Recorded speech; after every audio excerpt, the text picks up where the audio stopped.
The Russian media and now the British tabloids want us to express concern for Putin. Putin's hands, he's got trouble with the Alice, looking swollen and sore, and we're told today in the tabloids that it's what is it? The Screaming Eagle is alive with speculation. Well, here's my advice, Putin.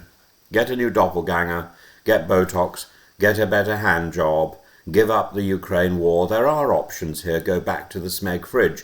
There we are. Public health announcement delivered somewhere in Valdai. A presidential body double has just choked on his borscht. Because suddenly the tabloids in Britain are concerned. They have discovered after 3 years of missiles, massacres and mass graves that the truly alarming thing about Vladimir Vladimirovich is his cuticles. The same papers that barely glanced at Butcher are now running a double-page spread on his phlebitis. We're told in hushed tones that his hands are swollen and sore, that his veins are bulging prominently, that it all looks extremely painful. I'm sure it is uncomfortable. I'm still not reaching for the tiny violin. That hand has been hovering over a nuclear briefcase, signing off artillery strikes on civilians, waving through the deportation of Ukrainian children. If there is inflammation, it is moral as much as medical. And then, as if written by Armando Iannucci on a particularly caffeinated day, we get the parallel story. The Kremlin has, in effect, accidentally confirmed that the great man lives in a sort of presidential Where's Wally of clone offices, near identical sets in Novo, Ogariovo, Sochi and Valdai. Same desk, same flags, same curtains, slightly different door handles, slightly different structure under the television, slightly different wall panelling, like a low-budget Bond villain who orders his layers in bulk and forgets to change the cushions. Yes, so obviously, the real Putin is currently in a Smeg fridge in Valdai. We never say obviously. Of course he is. Where else do you store a late Soviet despot who dreams of immortality through organ transplants while his own veins are trying to form a breakaway republic down his fingers? Think about the staging. The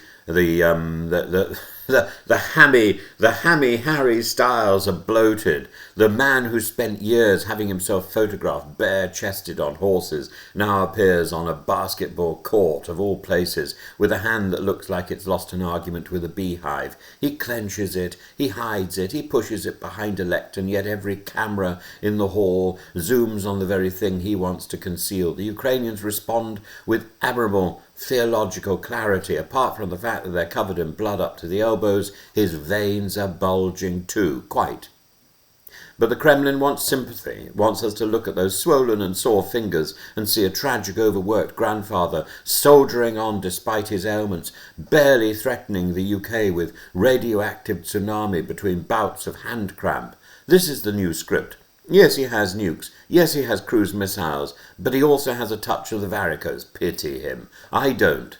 I have more pity for the Smeg fridge that has to support him, that has to contain this virus. Because the health rumour mill is not about medicine, it's about narrative. It's designed to do 3 things at once. Let's examine them. First, it's designed to reassure Russians that if he is ill, there is a plan, hence the doppelgangers and the clone offices. Look, says the regime, we can rotate the leaders like light bulbs. If one bulb flickers, another identical one appears in the same lamp.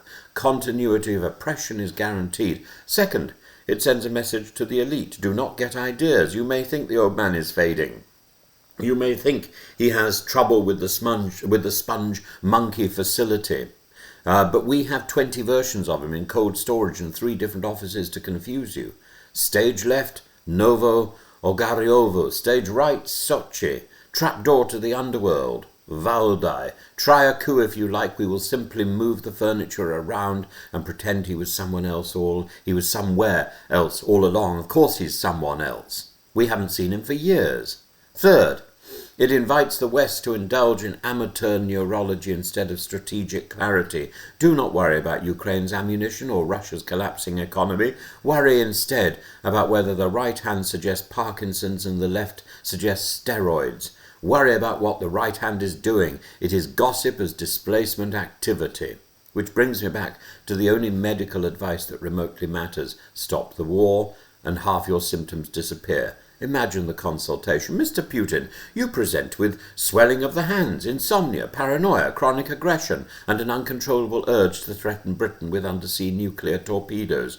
Have you considered withdrawing from Ukraine, accepting war crimes jurisdiction, releasing the prisoners, and retiring to a modest dacha with a rescued dog and a jigsaw puzzle? Instead, he chooses the alternative. More fillers, more doubles, more clone offices with slightly different doorknobs. If you or I were exposed as using body doubles, we would be mocked mercilessly. When he does it, it is presented as a security masterstroke. Personally, I think if you need 3 identical offices and a convoy of decoy motorcades, you are less a strongman and more a particularly nervous IKEA showroom assistant. And the Smeg fridge? That is the purest symbol of the whole regime. Modern, glossy, expensive, brand-conscious, and inside it's something slowly rotting. The fridge is in Valdai because of course it is. Valdai is where he broods, plots, and apparently contemplates biotech immortality with President Xi.